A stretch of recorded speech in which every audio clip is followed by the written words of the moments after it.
All right, welcome back to another episode of the Wealth Building for Dummies podcast. My name is Kyle Demian. I'm joined here with Renji Matthew as always. And on this episode of the podcast, we're talking about Warren Buffett and how recently he's been selling off a lot of stock in Apple and Bank of America.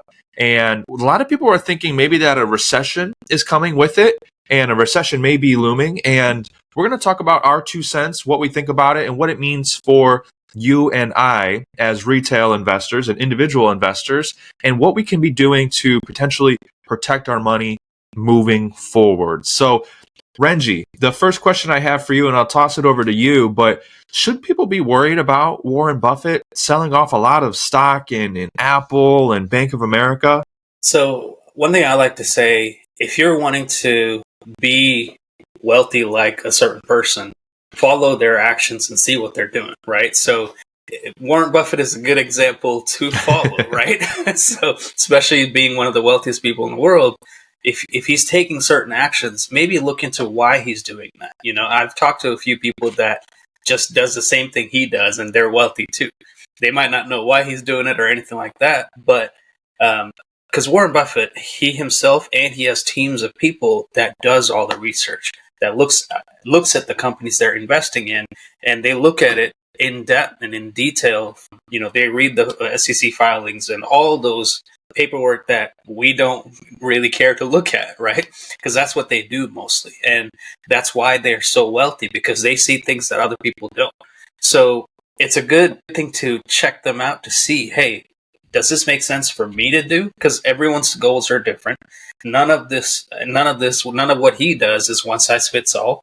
But if you're trying to imitate his wealth, maybe following his actions might be a good thing to do also, right? So, and it could be Warren Buffett or any other wealthy person that you like to follow look up to as a mentor or something. If they're taking some type of action, it might be good to see, hey, why are they taking that action? If you can understand what thought process they're going through, it might make you a wealthy person eventually also, right? Because it goes along with that old saying, hey, the people that you surround yourself with are the people that you turn into, right? So if you're surrounding yourself with the thoughts of and checking out the actions of someone that's that wealthy, you might, if you keep taking the same actions, you might stumble upon wealth yourself, right? So it's a good thing to look at. And if you look back in history, last time Warren Buffett dropped a lot of stocks like he's doing right now, it was around the 2008 crash. So him and a lot of these wealthy people that are selling off a lot of stocks, they might see something that we don't, right? They're probably seeing something with all the changes that have happened, with all the market going up and down and everything. They probably see something that we don't. And we'll talk about some ways you can protect yourself too if you are in the market and are worried. Yeah. What are your thoughts, Kyle? Same. And based on the real numbers, so Buffett has been selling Bank of America stock and pocketing gains, which we always talk about. The idea is to buy low, sell high, right? It sounds easier said than done, but he sold about $7.2 billion worth of stock inside of Berkshire Hathaway, which is the company he owns. And it's hard to exactly know, if this is forecasting any potential, ideas of what the market's going to do. But, and they still own Bank of America. They still own a lot of Bank of America stock, and it's actually the third largest holding in their portfolio. So it's not like they sold everything, but it more so seems like they're just cashing in on some of the gains and just taking their wins while the market is doing well. And with that, Buffett may be preparing for either a slowdown in the economy or even a potential drop in the market. And that's important because some of Warren Buffett's philosophies have never changed, including his 2 rules of money, which is number 1, never lose money. And then rule number 2, never forget rule number 1, right? So it's kind of a silly little joke, but he's always so serious about never losing money and actually knowing and understanding what it is that you're investing in before you ever even invest into it. And he went on in a recent interview to talk about why the right mindset and perspective is so important when you are an investor, because he even said this right in the interviews. He thinks some people shouldn't even own stocks because they can't handle it psychologically. And they would buy and sell at the wrong time. He goes on to say that you've got to be prepared when you buy a stock. You should be prepared to have it go down 50% or more, and you have to be comfortable with that. And as long as you're comfortable with that and with the holding, like then you're ready to actually buy and invest in stocks.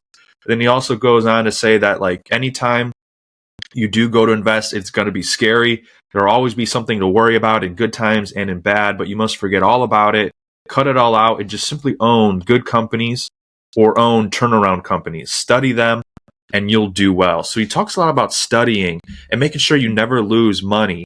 And all the while, obviously you can't guarantee that you'll never lose money in the stock market. But if you study your companies that you're actually going to invest in and actually doing your due diligence and research, you do lessen the chances of potentially losing money in the market. But, as we do talk about a potential recession coming here in the future, and like Warren Buffett talks about with his 2 rules of never lose money and never forget the first rule, which is to never lose money. Renji, what are some of your thoughts on that, or some of the ideas that you have of, for our viewers that are listening and they're like, well, hey, how do I never lose money, or how do I make sure I can protect my investments? What are some different thoughts or opinions that you have on that? Yeah, so there are IRAs out there that have floors. And when I say floors, that means you never lose money when the market goes down. And these work similar to your regular 401k or your regular IRA, where you can't really touch the money until 59.5 without a penalty.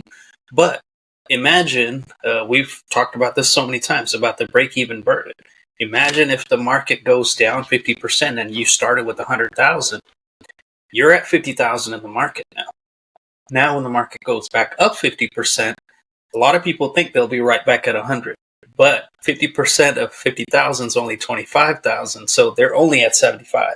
So the market has to go up 100% to get back to what they started with.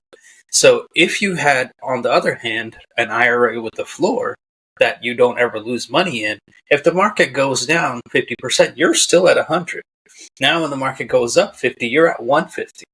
So, and that's just 1 year. So imagine how much more money you would have when you get close to retirement.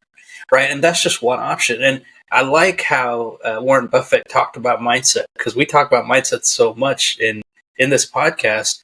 And that's true with no matter what industry you're in. If you're an entrepreneur, no matter what industry you go into or whatever business you're getting into, your mindset has a lot to do with how successful you can be. Right. And if your mindset is weak and you're not strong enough to, take all the hits when the market goes down, or when you have failures in business, those are the times people quit, right? Because most entrepreneurs are not successful and they quit easily. But if you're willing to keep going and take your emotions out of it, because emotions are going to happen for everybody. Everyone has emotions. We're human, right? But what he talks about, and what a lot of wealthy people that we follow talk about, is controlling those emotions and keep pushing forward. Be it stock market, be it a business, a side hustle, whatever it is, you're going to have ups and downs. But when those downs happen, you got to do your due diligence and learn and, study what happened so that it doesn't happen again. Just like Warren Buffett, he does all the research on the companies he invested. It's funny when people say, oh, he just got lucky. No, he didn't get lucky. He was prepared so that when there was a chance to make money, he knew exactly what he needed to do. He knew exactly what company to invest in. He knew exactly when to invest in them and exactly when to take the money out, right? It was all the preparation that happened beforehand so that when the right opportunities came, he knew when to take action. And that's the same with any business, right? If you do the due diligence and be prepared and you practice or whatever it is, just like sports, you practice all that time, you put in all that time on the field or on the court so that when the real game comes, you're prepared for anything. But if you just sit on the sidelines or sit on your couch and watch TV all the time, when the game comes, you're going to be exhausted and you're not going to have any clue what to do, right? It's just the same in business too. You got to prepare yourself. It's funny how the people that are prepared have more luck. Right? It's not that they have luck. It's just they're prepared. So when the right opportunity comes, they have it. Absolutely. Prior preparation prevents poor performance. Yeah. I heard that once and I was like, wow, what did you say again? Repeat that. And it's so true because it expands to all parts of life. And that's 100% right. And I saw something actually in regards to like business and speaking the other day. And if you're ever nervous about like speaking in front of somebody or nervous about anything in business, it just means that you weren't prepared enough. You don't have the confidence built up that whatever it is you're nervous about isn't going to be successful. And like we've said so many times, business and money and mindset all are tied into having a positive mindset.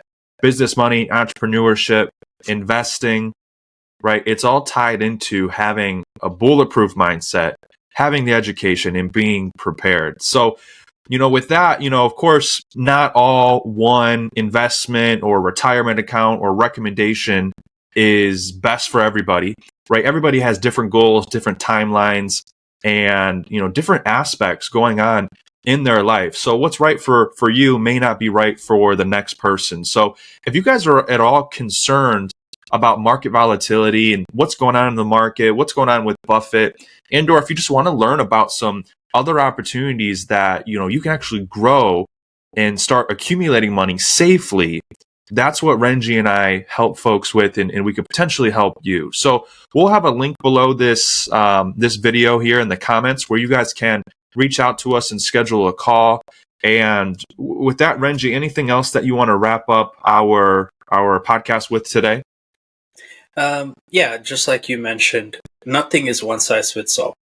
Some people enjoy stock market, doing the research, taking the ups and downs. Some people don't care for that at all. Some people like the entrepreneur side of things where they like to invest into businesses. And just like, 'cause what does Warren Buffett do technically? He doesn't do much of his own stuff. He invests into other businesses that are already producing and doing good. And he gets dividends every month or every year or however the company pays out. So there's different ways to make money. You just have to figure out how you want to do it. So None of this is one size fits all. You have to figure out what you can handle emotionally, what you have time for, and what you can spend time preparing.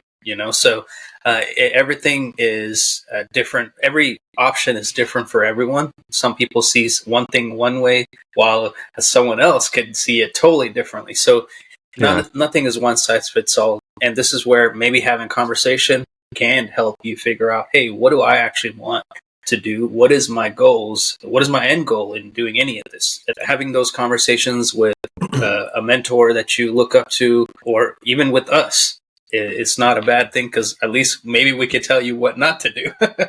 Yeah. I always tell people, best case scenario, we jump on a phone call and we can't help you because you're doing everything right.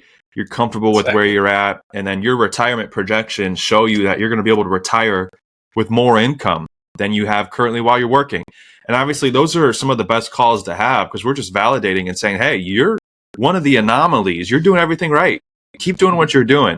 Worst case scenario, we show you some different tweaks and adjustments and how we can potentially help you retire sooner, retire with more income, and or get financially free before having to wait until 65 or 70, right? So with that, thank you guys so much for hanging out with us and tuning in. If you made it to the end of the video and you enjoyed it, make sure to leave us a like and subscribe if you're not already subscribed, and leave your comments or questions below. We go back and we read every comment, every question, and sometimes that actually leads to additional podcasts for us to do as well to answer your questions. So thanks for hanging out with us. We'll see you guys next week. Take care.